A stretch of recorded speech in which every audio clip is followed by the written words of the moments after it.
Dans cette capsule vidéo, je vais vous parler d'une technique du laboratoire de chimie, l'extraction liquide-liquide. Dans un premier temps, on verra l'objectif de cette extraction, le principe et le protocole de mise en œuvre au laboratoire. Alors, en ce qui concerne l'objectif pour commencer, eh bien imaginons que je dispose d'une solution que j'ai représentée ici par une solution violette dans un bécher, et que dans cette solution, on a en fait un mélange de plusieurs espèces chimiques. C'est-à-dire que si je réalise un zoom à l'échelle microscopique de ma solution, je pourrais par exemple observer plusieurs espèces. Ici, j'ai modélisé ces espèces par l'espèce rond bleu et l'espèce croix rouge. Eh bien, imaginons que cette espèce croix rouge, ce soit une espèce que l'on souhaite isoler du mélange, que l'on souhaite extraire séparément du mélange. Alors, pour quelles raisons est-ce qu'on pourrait être amené à faire cela ? Bien, par exemple, on pourrait imaginer que cette solution ici, ce mélange, il provient de la macération de plantes médicinales et que cette espèce croix rouge, c'est en fait un principe actif et on souhaite fabriquer un médicament à partir de ce principe actif. On souhaite donc l'isoler de ce mélange qui contient beaucoup d'autres composés.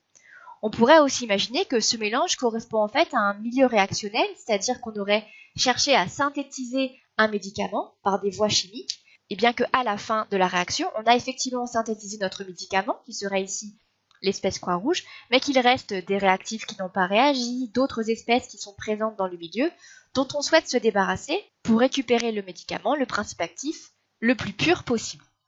En tout cas, ce qu'on souhaite faire, c'est que cette espèce croix rouge, on souhaite l'isoler du mélange, c'est-à-dire l'extraire du mélange, et pour cela, on va utiliser un autre liquide que cette solution initiale, un solvant qu'on va appeler le solvant extracteur, puisque son rôle va être d'extraire cette espèce du mélange.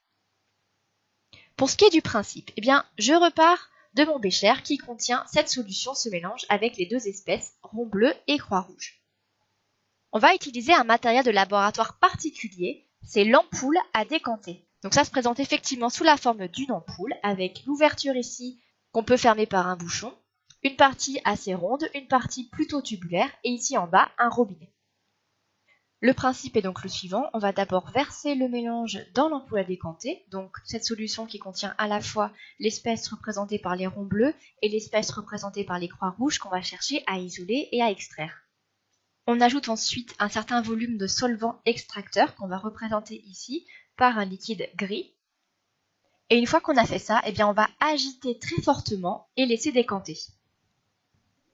Ce qu'on obtient suite à cette étape, c'est deux phases, puisque les solvants ne sont pas miscibles entre eux.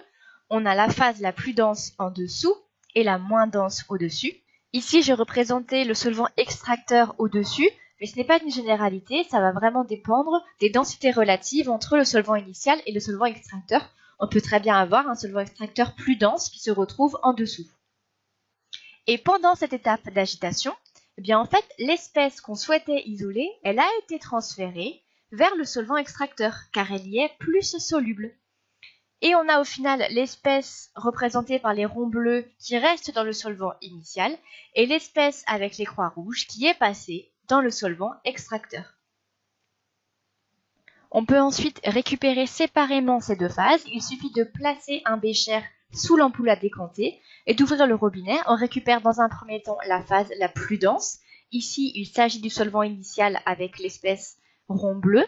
Et il restera dans l'ampoule à décanter le solvant extracteur contenant l'espèce croix rouge qu'on souhaitait isoler. Il suffira de placer un deuxième bécher sous l'ampoule pour récupérer séparément dans un autre récipient cette deuxième phase.